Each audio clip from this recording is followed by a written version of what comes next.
ವಿದ್ಯಾರ್ಥಿಗಳೇ, ಈಗ ನಾವು ವಚನ ಸಾಹಿತ್ಯದ ಹಿನ್ನೆಲೆಯನ್ನು ನೋಡೋಣ. ಕಲಚೂರಿಗಳ ಕಾಲದಲ್ಲಿ ಕನ್ನಡ ಸಾಹಿತ್ಯ ಮತ್ತು ಸಂಸ್ಕೃತಿ ಹೊಸ ದಿಕ್ಕಿನತ್ತ ಸಾಗ್ತದೆ. ಅದಕ್ಕೆ ಕಾರಣ ಕಲಚೂರಿಗಳಲ್ಲಿ ಭಂಡಾರಿಯಾಗಿರುವಂತಹ ಬಸವಣ್ಣನವರು. ಇವರು ಸಮಾಜದ ಮೌಢ್ಯ, ಅಂಧಕಾರ, ಅಸಮಾನತೆಗಳನ್ನು ತಳಸ್ಪರ್ಶಿಯಾಗಿ ನೋಡಿದ್ದಂತಹ ಬಸವಣ್ಣನವರು. ಇದೆಲ್ಲವನ್ನು ಕಂಡಂತಹ ಬಸವಣ್ಣನವರು ಸಾಮಾಜಿಕ ಬದಲಾವಣೆಗಾಗಿ ತನ್ನ ಬದುಕನ್ನು ಮೀಸಲಿಡ್ತಾರೆ.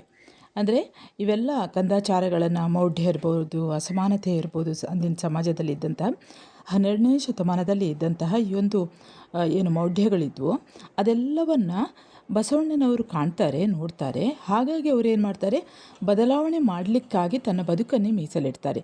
ಧಾರ್ಮಿಕ, ಆರ್ಥಿಕ, ಸಾಮಾಜಿಕ, ರಾಜಕೀಯ ಹೀಗೆ ನಾನಾ ಕ್ಷೇತ್ರಗಳಲ್ಲಿ ಬದಲಾವಣೆಯನ್ನು ತರಲು ಅವರು ಮುಂದೆ ಮಾಡ್ತಾರೆ.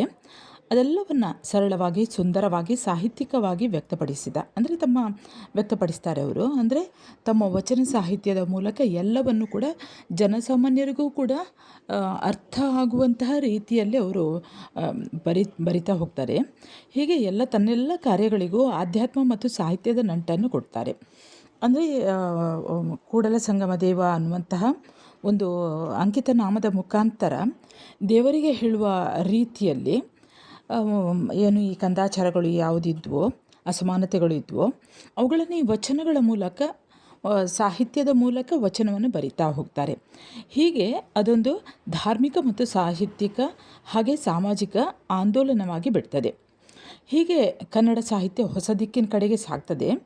ವಚನ ಸಾಹಿತ್ಯ ಅನ್ನುವಂಥ ಒಂದು ಪರಂಪರೆ ಶುರುವಾಗ್ತದೆ. ಇದು ಕನ್ನಡದ ಅಸ್ಮಿತೆಗಳಲ್ಲಿ ಅತಿ ಮುಖ್ಯವಾದ ಅಸ್ಮಿತೆ. ಇದು ಕೇವಲ ಸಾಹಿತ್ಯ ಮಾತ್ರವಾಗಿರದೆ ಒಂದು ಸಮಾಜಮುಖಿ ಅಭಿವ್ಯಕ್ತಿಯಾಗಿದೆ. ಹಾಗೆ ಸ್ವಾಸ್ಥ್ಯ ಸಮಾಜದ ಪ್ರತಿಬಿಂಬವೂ ಕೂಡ ಆಗಿದೆ. ವಚನ ಸಾಹಿತ್ಯಕ್ಕೆ ಸಂಬಂಧಿಸಿದ ಹಾಗೆ ಪ್ರಶ್ನೆಗಳು ಬರ್ತವೆ ವಿದ್ಯಾರ್ಥಿಗಳೇ. ಪ್ರಶ್ನೆ ನೋಡಿ, ಈಗ ವಚನದ ಅರ್ಥವನ್ನು ತಿಳಿಸಿ ಅಂತ ಕೇಳ್ಬೋದು. ವಚನ ಅನ್ನುವಂಥದ್ದು ಮೂಲತಃ ಸಂಸ್ಕೃತದ ಪದವಾಗಿದೆ. ಅದರ ಅರ್ಥ ಅಂದರೆ ವಚನ ಅಂದರೆ ಮಾತು ಅಂತ. ಆದರೆ ವಚನ ಸಾಹಿತ್ಯದಲ್ಲಿರುವಂತಹ ವಚನ ಅನ್ನುವಂಥ ಪದವು ಈ ಬರೇ ಒಂದು ಮಾತು ಅನ್ನುವಂತಹ ಅರ್ಥವನ್ನು ಮಾತ್ರ ಒಳಗೊಂಡಿಲ್ಲ. ವಚನ ಅಂದರೆ ಮಾತು ಎನ್ನುವಂತಹ ಅರ್ಥವಿದ್ದರೂ ಕೂಡ ಅದು ಕೇವಲ ಮಾತಾಗದೆ ಕೊಟ್ಟ ಮಾತು ಅನ್ನುವಂಥ ಮಾತಿನಲ್ಲಿ ಅರ್ಥದಲ್ಲಿ ಹೆಚ್ಚು ಸ್ಪಷ್ಟತೆ ಇದೆ.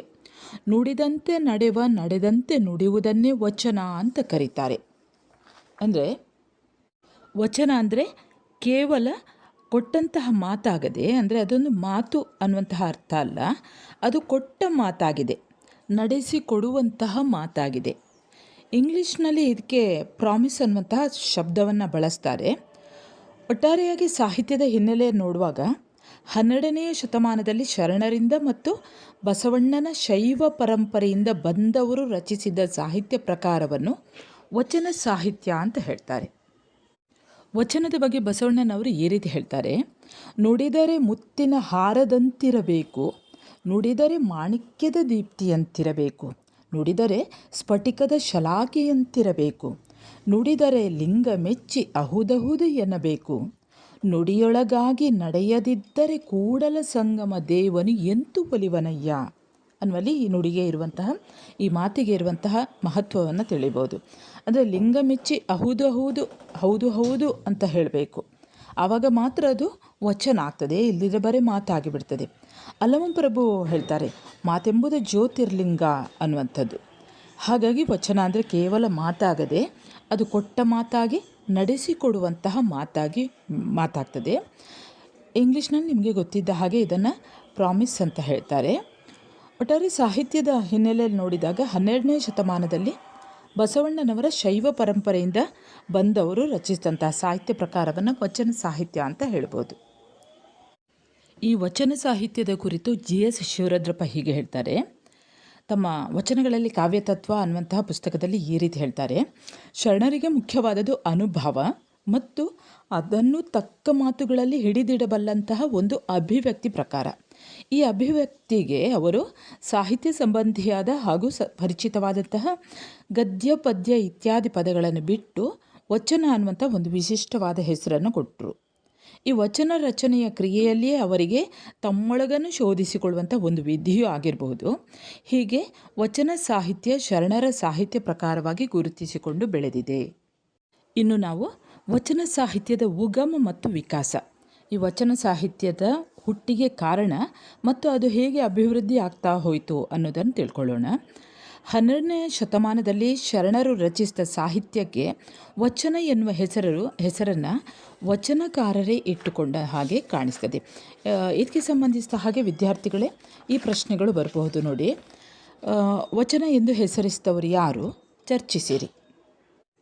ವಚನ ಅನ್ನುವಂಥ ಹೆಸರನ್ನು 12ನೇ ಶತಮಾನದಲ್ಲಿ ಶರಣರು ರಚಿಸಿದಂಥ ಸಾಹಿತ್ಯಕ್ಕೆ ವಚನ ಅನ್ನುವಂಥ ಹೆಸರನ್ನು ಆ ವಚನಕಾರರೇ ಇಟ್ಟುಕೊಂಡಿದ್ದಾರೆ. ಅದಕ್ಕಿಂತಲೂ ಹಿಂದೆ ವಚನ ಎಂಬುದನ್ನು ಸಾಹಿತ್ಯ ರೂಪವಾಗಿ ಬಳಸ್ತಾ ಇದ್ದರು. ಚಂಪು ಗದ್ಯ ಪದ್ಯ ಮಿಶ್ರಿತವಾದ ಸಾಹಿತ್ಯ ರೂಪ. ಅಲ್ಲಿ ಪದ್ಯವನ್ನು ಹೊರತುಪಡಿಸಿ ಗದ್ಯ ಭಾಗಕ್ಕೆ ವಚನ ಅಂತ ಕರೀತಾ ಇದ್ರು. ಅದರಲ್ಲಿ ಬಳಸಿರುವ ವಚನ ಎಂಬ ರೂಪಕ್ಕೂ ಶರಣರು ಬಳಸಿರುವಂಥ ವಚನ ಅನ್ನುವಂತಹ ಈ ರೂಪಕ್ಕೂ ವ್ಯತ್ಯಾಸವಿದೆ. ಈ ಹಿನ್ನೆಲೆಯಲ್ಲಿ ಈ ಪ್ರಕಾರಕ್ಕೆ ವಚನವೆಂದು ವಚನಕಾರರೇ ಕರೆದುಕೊಂಡಂತೆ ಕಾಣ್ತದೆ. ಬಸವಣ್ಣ ತನ್ನ ಒಂದು ವಚನದಲ್ಲಿ ಅನ್ಯರ ವಚನವ ಕೊಂಡಾಡಲು ಕರ್ಮ ಬಿಡದು, ಮೃದು ವಚನವೇ ಸಕಲ ಜಪಂಗಳಯ್ಯ, ಮೃದು ವಚನವೇ ಸಕಲ ತಪಂಗಳಯ್ಯ ಎಂಬಲ್ಲಿ ಆ ವೇಳೆಗಾಗಲೇ ಈ ಪ್ರಕಾರಕ್ಕೆ ವಚನ ಅನ್ನುವಂಥ ಹೆಸರು ಬಳಕೆಗೆ ಬಂದಿದ್ದ ಹಾಗೆ ಕಾಣಿಸ್ತದೆ. ವಚನ ಎಂಬುದಕ್ಕೆ ದೇವರ ದಾಸಿಮಯ್ಯ ಅವರು ಸುಳ್ನುಡಿ ಅನ್ನುವಂತಹ ಹೆಸರನ್ನು ಇಡ್ತಾರೆ. ಅದಕ್ಕೆ ಪರ್ಯಾಯವಾಗಿ ಸುಳ್ನುಡಿ ಅಂದರೆ ತಿರುಳು ಉಳ್ಳಂತಹ ನುಡಿ. ಕರಿಯನಿತ್ತಡೆ ಒಲ್ಲೆ, ಸಿರಿಯನಿತ್ತಡೆ ಒಲ್ಲೆ ಅಂದರೆ ಆ ಸುಳ್ನುಡಿಗೆ ಪೂರಕವಾಗಿ ಅವರೊಂದು ವಚನವನ್ನು ಬರೀತಾರೆ. ಅದರಲ್ಲಿ ಗೊತ್ತಾಗ್ತದೆ, ಕರಿಯನಿತ್ತಡೆ ಒಲ್ಲೆ, ಸಿರಿಯನಿತ್ತಡೆ ಒಲ್ಲೆ, ಹಿರಿದಪ್ಪ ರಾಜ್ಯವನಿತ್ತಡೆ ಒಲ್ಲೆ, ನಿಮ್ಮ ಶರಣರ ಸೋಳ್ನುಡಿಯ ನೊಂದರ ಗಳಿಗೆ ಇತ್ತಡೆ ನಿಮ್ಮ ನಿತ್ಯ ಕಾಣ ರಾಮನಾಥ. ಅಂದರೆ ಇಲ್ಲಿ ದೇವರ ದಾಸಿಮಯ್ಯನವರು ಸುಳ್ನುಡಿ ಅನ್ನುವಂತಹ ಪ್ರಯೋಗವನ್ನು ಮಾಡ್ತಾರೆ. ಸುಳ್ನುಡಿ ಅಂದರೆ ಒಳ್ಳೆಯ ಮಾತು ಅನ್ನುವಂತಹ ಅರ್ಥದಲ್ಲಿ ಬಳಕೆಯಾಗ್ತದೆ. ಹೀಗೆ ವಚನ ಸುಳ್ನುಡಿ ಎಂದು ಈ ಪ್ರಕಾರಕ್ಕೆ ವಚನಕಾರರೇ ಕರೆದುಕೊಂಡಿದ್ದಾರೆ. ಈ ವಚನ ಸಾಹಿತ್ಯವನ್ನು ಯಾರು ಪ್ರಾರಂಭಿಸಿದರು ಅನ್ನುವಂಥದ್ದು ಒಂದು ಕುತೂಹಲಕಾರಿಯಾದಂತಹ ವಿಷಯ. ಯಾಕೆಂದರೆ ಭಾರತೀಯ ಛಂದೋ ಪ್ರಪಂಚದಲ್ಲಿ ಈ ರೂಪದ ಬಗ್ಗೆ ಪ್ರಸ್ತಾಪವಿಲ್ಲ. ಅಂದರೆ ಅಲ್ಲಿ ಈ ವಚನದ ಬಗ್ಗೆ ಎಲ್ಲಿಯೂ ಕೂಡ ಹೇಳಿಲ್ಲ ಅನ್ನುವಂಥದ್ದು. ಇದು ಕನ್ನಡದಲ್ಲಿ ಎಲ್ಲಿಯೂ ಬಳಕೆಯಾಗಿಲ್ಲ. ಆದರೆ ಈ ವಚನ ಅನ್ನುವಂಥದ್ದು 12ನೆಯ ಶತಮಾನದಲ್ಲೇ ಬಳಕೆಯಲ್ಲಿತ್ತು. ಆದರೆ ಬಸವಣ್ಣನವರಿಗಿಂತ ಮೊದಲು ಅಂದರೆ 12ನೆಯ ಶತಮಾನದಲ್ಲಿ ನಡೆದ ಶರಣ ಚಳುವಳಿಗಿಂತ ಮೊದಲೇ ಈ ಸಾಹಿತ್ಯ ಪ್ರಕಾರ ಬಳಕೆಯಲ್ಲಿತ್ತು.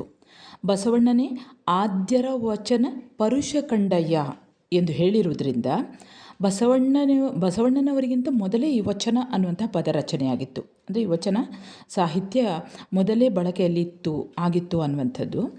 ದೇವರ ದಾಸಿಮಯ್ಯನವರು ಹೀಗೆ ಹೇಳ್ತಾರೆ ನೋಡಿ, ನಿಮ್ಮ ಶರಣರ ಸೋಳ್ನುಡಿಯನ್ನು ಒಂದರಗಳಿಗೆ ಇತ್ತಡೆ ನಿಮ್ಮ ನಿತ್ಯ ಕಾಣ ರಾಮನಾಥ. ಹಾಗಾಗಿ ಅವರಿಗಿಂತ ಮೊದಲೇ ವಚನ ರಚನೆಯಾಗಿದೆ. ಬಸವಣ್ಣನಿಗಿಂತ ಮೊದಲು ಹಲವರು ಇಂತಹ ರಚನೆಯನ್ನು ಕೈಗೊಂಡಿದ್ದಾರೆ. ಅಂತಹ ಆದ್ಯ ವಚನಕಾರರಲ್ಲಿ ಡೋಹರ ಕಕ್ಕಯ್ಯ, ಕೆಂಬಾವಿಯ ಭೋಗಯ್ಯ, ಮಾದಾರ ಚೆನ್ನಯ್ಯ ಈ ಮೊದಲಾದವರಿದ್ದಾರೆ. ದೇವರ ದಾಸಿಮಯ್ಯನು ಬಸವಣ್ಣನವರಿಗಿಂತ ಹಿರಿಯನಾಗಿದ್ದು ಆದ್ಯ ವಚನಕಾರರೇ ಆಗಿದ್ದಾರೆ.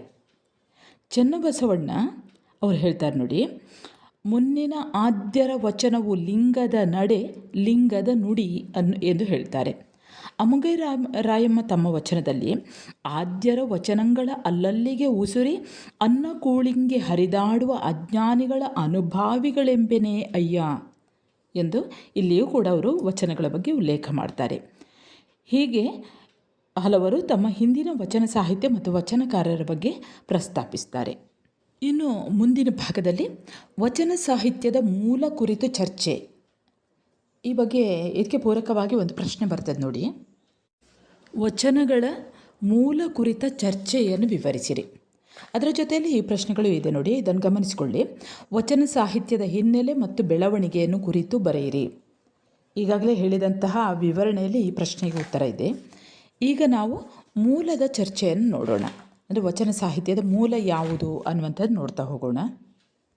ಈ ವಚನ ಸಾಹಿತ್ಯ ಅನ್ನುವಂಥದ್ದು ಕನ್ನಡಕ್ಕೆ ಬಹಳ ವಿಶಿಷ್ಟವಾದದ್ದು.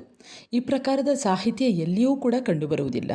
ಇದೊಂದು ವಿಶ್ವ ಸಾಹಿತ್ಯಕ್ಕೆ ಕನ್ನಡ ಕೊಟ್ಟ ಅಪರೂಪದ ಕೊಡುಗೆ ಅಂತ ತಿಳಿದಿದ್ರೂ ಕೂಡ ಈ ವಚನ ಸಾಹಿತ್ಯ ಹುಟ್ಟಿಕೊಳ್ಳಲು ಇರುವಂತಹ ಕಾರಣ ಮತ್ತು ಮೂಲವನ್ನು ವಿದ್ವಾಂಸರು ಚರ್ಚಿಸ್ತಲೇ ಇರ್ತಾರೆ.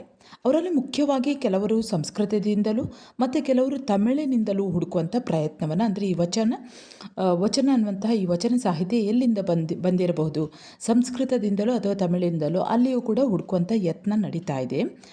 ಡಾಕ್ಟರ್ ಎಲ್ ಬಸವರಾಜು ಅವರು ವಚನ ಸಾಹಿತ್ಯಕ್ಕೆ ಸಂಸ್ಕೃತ ಮೂಲವಿರಬಹುದು ಅಂತ ಒಂದು ಅಭಿಪ್ರಾಯವನ್ನು ಪಡ್ತಾರೆ.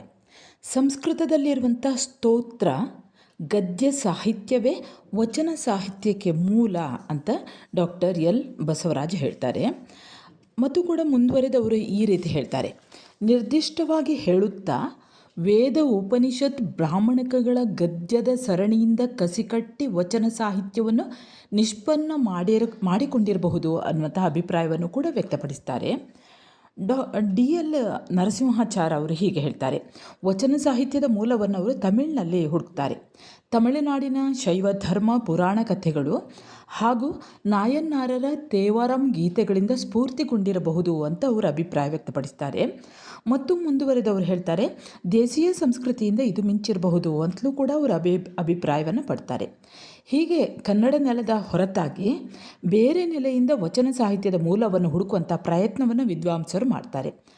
M R Shri, M Chidananda Murthy ಮೊದಲಾದವರು ದೇಸಿ ನೆಲೆಯಿಂದ ವಚನ ಸಾಹಿತ್ಯದ ಮೂಲ ಕುರಿತು ಅವರು ಮಾತಾಡ್ತಾರೆ. ಚಿದಾನಂದ ಮೂರ್ತಿಯವರು ತ್ರಿಪದಿ ರೂಪದ ಮೂಲಕ ವಚನ ಸಾಹಿತ್ಯದ ಮೂಲವನ್ನು ಹುಡುಕುವಂಥ ಪ್ರಯತ್ನ ಮಾಡ್ತಾರೆ. ಎಂ ಆರ್ ಶ್ರೀ ಅವರು ವಚನ ಸಾಹಿತ್ಯ ಎರವಲು ತಂದದ್ದಲ್ಲ, ಅದು ಸ್ವಯಾರ್ಜಿತ ಆಸ್ತಿ, ಅಂದರೆ ಬೇರೆ ಭಾಷೆಯಿಂದ ತಂದದ್ದಲ್ಲ, ಅದು ಕನ್ನಡದೇ ಆಸ್ತಿ ಅಂತ ಹೇಳ್ತಾರೆ. ಹೀಗೆ ಬೇರೆ ಬೇರೆ ಅಭಿಪ್ರಾಯಗಳು ಇರಬಹುದಾದರೂ ವಚನ ಎನ್ನುವಂಥ ಈ ವಿಶಿಷ್ಟ ಸಾಹಿತ್ಯ ಪ್ರಕಾರ ಬೇರಾವ ಸಾಹಿತ್ಯದಲ್ಲೂ ಕಾಣಸಿಗುವುದಿಲ್ಲ. ಅದು ಕನ್ನಡದ್ದೇ ಆಗಿದೆ, ದೇಶೀಯ ಸಾಹಿತ್ಯ ಪ್ರಕಾರವೇ ಆಗಿದೆ ಅನ್ನೋದರಲ್ಲಿ ಯಾವುದೇ ಸಂಶಯವಿಲ್ಲ. ಈಗ ನಾವು ವಚನ ಸಾಹಿತ್ಯದ ಲಕ್ಷಣಗಳನ್ನು ನೋಡೋಣ. ಇದಕ್ಕೆ ಪೂರಕವಾಗಿ ಈ ಪ್ರಶ್ನೆ ಬರ್ಬೋದು: ವಚನ ಸಾಹಿತ್ಯದ ಲಕ್ಷಣಗಳನ್ನು ಸೋದಾಹರಣವಾಗಿ ವಿವರಿಸಿ ಎಂದು. ಈಗ ನಾವು ಲಕ್ಷಣಗಳನ್ನು ನೋಡ್ತಾ ಹೋಗೋಣ. ಈ ವಚನ ಸಾಹಿತ್ಯ ಅನ್ನುವಂಥದ್ದು, ಈ ವಚನ ಸಾಹಿತ್ಯ ತುಂಬ ಸರಳವಾಗಿದೆ, ಎಲ್ಲರೂ ಕೂಡ ಅರ್ಥವಾಗುವ ರೀತಿ, ಎಲ್ಲರಿಗೂ ಕೂಡ ಅಂದರೆ ಜನಸಾಮಾನ್ಯರಿಗೂ ಕೂಡ ಅರ್ಥವಾಗುವ ರೀತಿಯಲ್ಲಿ ಇದೆ. ಹಾಗೆ ಪಂಡಿತರು ಮೆಚ್ಚಲಿ ಅನ್ನುವಂತಹ ಉದ್ದೇಶದಿಂದ ಬರೆದದಲ್ಲ, ಹೇಗೆ ಅನ್ನುವಂಥದ್ದು ನಿಮಗೆ ಗೊತ್ತೇ ಇದೆ. ನುಡಿದರೆ ಮುತ್ತಿನ ಹಾರದಂತಿರಬೇಕು ಅನ್ನುವಂತಹ ಮಾತು ವಚನ ಸಾಹಿತ್ಯದ ಭಾಷಿಕ ಮಹತ್ವವನ್ನು ತಿಳಿಸ್ತದೆ. ಈ ವಚನ ಹೇಗೆ ಕಾಣಿಸ್ತದೆ ಅಂದರೆ, ಮುತ್ತನ್ನು ಪೋಣಿಸಿ ನೋಡಿದಾಗ ಒಂದು ಮಣಿಸರ ಹೇಗೆ ಸುಂದರವಾಗಿ ಕಾಣಿಸುತ್ತದೆಯೋ ಅದೇ ರೀತಿಯಲ್ಲಿ ಪದಗಳನ್ನು ಜೋಡಿಸಿ ಬರೆದಾಗ ಆ ಸಾಹಿತ್ಯ ಸುಂದರವಾಗಿ ಕಾಣಬೇಕು. ಆ ಸುಂದರತೆ ಅನ್ನುವಂಥ ಸರಳತೆಯಲ್ಲಿದೆ, ಜನಸಾಮಾನ್ಯರಿಗೆ ಅರ್ಥವಾಗುವಂಥ ಭಾಷೆಯಲ್ಲಿದೆ ಅನ್ನುವಂಥದ್ದನ್ನು ವಚನಕಾರರು ತೋರಿಸಿಕೊಡ್ತಾರೆ. ಇದು ಒಂದನೇ ಲಕ್ಷಣ. ಇನ್ನು ಎರಡನೇ ಲಕ್ಷಣ ನೋಡಿ: ಮುಕ್ತ ಛಂದಸ್ಸನ್ನು ವಚನ ಸಾಹಿತ್ಯ ಹೊಂದಿದೆ. ಇದು ಯಾವುದೋ ಒಂದು ಛಂದ ರಚನೆಗಳನ್ನು ಹೊಂದಿಲ್ಲ, ಆದರೆ ತನ್ನದೇ ಆದಂತಹ ಕೆಲವು ಲಕ್ಷಣಗಳನ್ನು ಹೊಂದಿದೆ. ಬಸವಣ್ಣನವರು ಒಂದು ವಚನದಲ್ಲಿ ಛಂದಸ್ಸಿನ ಮುಕ್ತ ರಚನೆ ಕುರಿತು ಹೀಗೆ ಹೇಳ್ತಾರೆ: ತಾಳಮಾನ ಸರಸವನು ಅರಿಯೇ ಓಜೆ ಬಜಾವಣೆಯ ಲೆಕ್ಕವನರಿಯೇ ಅಮೃತಗಣ ದೇವಗಣವನರಿಯೇ ಕೂಡಲ ಸಂಗಮ ದೇವ ನಿನಗೆ ಕೇಡಿಲ್ಲವಾಗಿ ಆನೊಲಿದಂತೆ ಹಾಡುವೆ. ಅಂದರೆ ಈ ವಚನ ಸಾಹಿತ್ಯ ಯಾವುದೇ ಛಂದೋರೂಪಗಳಿಗೆ ಅಥವಾ ಛಂದೋ ನಿಯಮಗಳಿಗೆ ಒಳಗಾಗಿಲ್ಲ. ಓಜೆ ಬಜಾವಣೆಯ ಲೆಕ್ಕವನ್ನು ಅರಿಯೇ ಎಂದಾಗ ಸಾಲುಗಳು ಈ ರೀತಿ, ಅಂದರೆ ರೀತಿ ಹೀಗಿರಬೇಕು, ಸಂಗೀತ ಪರಿಕರಗಳ ನಾದ ಸಂಯೋಗ ಇದು ಯಾವುದನ್ನೂ ಕೂಡ ವಚನಕಾರರು ಗಮನದಲ್ಲಿ ಇಟ್ಟುಕೊಂಡಿಲ್ಲ. ಅಮೃತಗಣ ದೇವಗಣ ಅಂದರೆ ಅಂಶಗಣ, ಮಾತ್ರಗಣ, ಅಕ್ಷರಗಣ ಇವುಗಳ ಗೊಡವೆ ಇಲ್ಲದೆ ಮನಸ್ಸಿಗೆ ಬಂದಂತೆ ಹಾಡಿಕೊಂಡಿದ್ದೇ ವಚನ ಸಾಹಿತ್ಯ. ಒಲಿದಂತೆ ಹಾಡುವೆ ಅನ್ನುವಂಥ ಮಾತಿನಲ್ಲಿ ಇದೊಂದು ಹಾಡುಗಬ್ಬ ಅನ್ನುವಂಥದ್ದನ್ನು ಸ್ಪಷ್ಟಪಡಿಸ್ತದೆ. ಇದು ಅಂದರೆ ಇದೊಂದು ಹಾಡುಗಬ್ಬವಾಗಿ ರಚನೆಗೊಂಡಿದೆ. ಇನ್ನು ಮೂರನೇ ಲಕ್ಷಣ ನೋಡಿ: ವಚನಗಳು ಅಂಕಿತ ನಾಮವನ್ನು ಒಳಗೊಂಡಿವೆ. ಇದು ವಚನಗಳ ವೈಶಿಷ್ಟ್ಯತೆ. ಪ್ರತಿಯೊಂದು ವಚನಕಾರರ ಅಂಕಿತವನ್ನು ಹೊಂದಿದೆ. ಇದು ವಚನಕಾರರು ತಮ್ಮ ಆತ್ಮೋನ್ನತಿಗಾಗಿ ಕಂಡುಕೊಂಡಂತಹ ಒಂದು ಮಾರ್ಗವಾದರೂ ಈ ಅಂಕಿತಗಳ ಮೂಲಕ ವಚನಗಳು ಯಾರ ರಚನೆ ಅನ್ನುವಂಥದ್ದನ್ನು ಗ್ರಹಿಸ್ಬೋದು. ಹೀಗೆ ಬಸವಣ್ಣನವರು ಅವರು ಬರೆಯುವಾಗ ಕೂಡಲ ಸಂಗಮ ದೇವ ಅನ್ನುವಂಥ ವಚನವನ್ನು ಬಳಸ್ತಾರೆ, ಅಂಕಿತ ನಾಮವನ್ನು ಬಳಸ್ತಾರೆ. ಹಾಗೆ ಅಲ್ಲಮ ಪ್ರಭು ಗುಹೇಶ್ವರ ಅನ್ನುವಂಥ ಅಂಕಿತ ನಾಮವನ್ನು, ಅಕ್ಕ ಮಹಾದೇವಿ ಚೆನ್ನಮಲ್ಲಿಕಾರ್ಜುನ ಅನ್ನುವಂಥ ಅಂಕಿತ ನಾಮವನ್ನು, ಸಿದ್ಧರಾಮ ಕಪಿಲ ಸಿದ್ಧ ಮಲ್ಲಿಕಾರ್ಜುನ, ಹೀಗೆ ಪ್ರತಿಯೊಬ್ಬ ವಚನಕಾರರಿಗೂ ಕೂಡ ಆಯಾ ವಚನಕ್ಕೆ ಅಂಕಿತ ನಾಮವನ್ನು ಅವರು ಇಟ್ಕೊಂಡಿರ್ತಾರೆ. ಅಂದರೆ ಅವರವರದೇ ಆದಂಥ ವಚನಗಳ ಅಂಕಿತ ಇದೆ. ಇನ್ನು 4ನೇ ಲಕ್ಷಣ ನೋಡಿ, ವಚನಗಳು ಶಾಸ್ತ್ರವೂ ಸಾಹಿತ್ಯವೂ ಆಗಿದೆ. ಶಾಸ್ತ್ರ ವಿಚಾರ ಕುರಿತ ರಚನೆಗಳನ್ನು ನಾವು ಇಂದು ಶಾಸ್ತ್ರ ಸಾಹಿತ್ಯ ಎಂದು ಕರೆಯುತ್ತೇವೆ. ವಿದ್ಯಾರ್ಥಿಗಳೇ, ಇದಕ್ಕೆ ಪೂರಕವಾಗಿ ಒಂದು ಪ್ರಶ್ನೆ ಬರ್ತದೆ ನೋಡಿ. ವಚನಗಳು ಶಾಸ್ತ್ರವೇ ಅಥವಾ ಸಾಹಿತ್ಯವೇ ತಿಳಿಸಿ. ವಚನಗಳು ಸಾಹಿತ್ಯವೂ ಹಾಗೆ ಶಾಸ್ತ್ರವೂ ಕೂಡ ಆಗಿದೆ. ಶಾಸ್ತ್ರ ವಿಚಾರ ಕುರಿತ ರಚನೆಗಳನ್ನು ನಾವು ನೋಡ್ತೇವೆ, ಅದನ್ನು ಶಾಸ್ತ್ರ ಸಾಹಿತ್ಯ ಅಂತ ಕರೆಯುತ್ತೇವೆ. ಶಾಸ್ತ್ರ ಕೃತಿಗಳು ಶುದ್ಧ ಸಾಹಿತ್ಯ ಜಾತಿಗೆ ಸೇರಲಾರವು. ಆದರೂ ಶಾಸ್ತ್ರವನ್ನು ರಸಬದ್ಧವಾಗಿ ನಮ್ಮವರು ನಿರೂಪಿಸಿರುವುದರಿಂದ ಅವುಗಳನ್ನು ಕೂಡ ನಾವು ಶಾಸ್ತ್ರ ಸಾಹಿತ್ಯ ಅಂತ ಕರೆಯಬಹುದು. ಆ ಹಿನ್ನೆಲೆಯಲ್ಲಿ ವಚನಗಳು ವೀರಶೈವ ಧರ್ಮ ಕುರಿತಾದ ವಿಚಾರಗಳನ್ನು ಹೊಂದಿರುವುದರಿಂದ ಅವುಗಳನ್ನು ಶಾಸ್ತ್ರ ಅಂತಲೂ ಕರೆದದ್ದುಂಟು. ವಚನಗಳು ಶುದ್ಧ ಸಾಹಿತ್ಯ ಜಾತಿಗೆ ಸೇರುವುದಿಲ್ಲ ಅಂತ ಕುವೆಂಪು ಅವರು ಹೇಳ್ತಾರೆ. ಆದರೆ ಇಂದು ವಚನ ಸಾಹಿತ್ಯವನ್ನು ಪೂರ್ಣವಾಗಿ ಅಧ್ಯಯನ ಮಾಡಿರುವವರಿಗೆ ಹಾಗೆ ಅನಿಸುವುದಿಲ್ಲ. ಅವುಗಳು ಶುದ್ಧ ಸಾಹಿತ್ಯ ಜಾತಿಗೆ ಸೇರಿದ ರಚನೆಗಳೆಂದು ಒಪ್ಪಲಾಗಿದ್ದರೆ ಕೆಲವೆಡೆ ಶಾಸ್ತ್ರ ವಿಚಾರ ಬರಬಹುದು. ಆ ಹಿನ್ನೆಲೆಯಲ್ಲಿ ವಚನಗಳನ್ನು ಸಾಹಿತ್ಯವೂ ಶಾಸ್ತ್ರವೂ ಆಗಿ ಪರಿಗಣಿಸಬಹುದು. ಶ್ರೀ ಬಸವನಾಳ ಇವರು ಕನ್ನಡ ಸಾಹಿತ್ಯದ ಒಂದು ವಿಶಿಷ್ಟವಾದ ಬಹು ಅಮೂಲ್ಯವಾದ ಭಾಗವೆಂದರೆ ವಚನ ಸಾಹಿತ್ಯ. ವಚನ ಸಾಹಿತ್ಯವು ಕನ್ನಡ ನುಡಿ ವಿಶ್ವ ಸಾಹಿತ್ಯಕ್ಕೆ ಕೊಟ್ಟ ಅಪೂರ್ವ ಕಾಣಿಕೆ ಎಂದು ಕನ್ನಡಿಗರು ಹೆಮ್ಮೆ ಪಡಬಹುದು ಅಂತ ಶ್ರೀ ಬಸವನಾಳ ಅವರು ಹೇಳ್ತಾರೆ. ಇನ್ನು ವಿದ್ಯಾರ್ಥಿಗಳ 5ನೇ ಲಕ್ಷಣ ನೋಡಿ, ವಚನಗಳು ಗದ್ಯಾತ್ಮಕ ಪದ್ಯ ಗುಣವನ್ನು ಹೊಂದಿದೆ. ಈ ಹಿಂದೆ ಪ್ರಸ್ತಾಪಿಸಿದ ಹಾಗೆ ವಚನಗಳು ನಿರ್ದಿಷ್ಟವಾದಂಥ ಛಂದೋ ನಿಯಮಗಳಿಗೆ ಒಳಪಟ್ಟಿಲ್ಲವಾದರೂ ಅವು ಹಾಡುವಂಥವುಗಳಾಗಿವೆ. ಆ ಹಿನ್ನೆಲೆಯಲ್ಲಿ ವಚನಗಳು ಗದ್ಯವೂ ಆಗಿದೆ, ಪದ್ಯವೂ ಆಗಿದೆ. ಹಾಗಾಗಿ ತೀನಾಂಶ್ರೀ ಅವರು ಹೇಳ್ತಾರೆ, ವಚನಗಳು ಪದ್ಯದಷ್ಟು ಬಿಗಿಯೂ ಅಲ್ಲ, ಗದ್ಯದಷ್ಟು ಸಡಿಲವೂ ಅಲ್ಲ ಅಂತ ಹೇಳ್ತಾರೆ. ಸೂಕ್ಷ್ಮವಾಗಿ ವಿಚಾರಿಸಿದರೆ ವಚನಗಳು ಗದ್ಯ ಪದ್ಯದ ಒಂದು ಮಾದರಿ ಅಂತಲೇ ಹೇಳಬಹುದು ಎಂದು ಹೀಗಂತ ಶ್ರೀ ಬಸವನಾಳ ಅವರು ವ್ಯಕ್ತಪಡಿಸ್ತಾರೆ, ತಮ್ಮ ಅಭಿಪ್ರಾಯವನ್ನು ವ್ಯಕ್ತಪಡಿಸ್ತಾರೆ.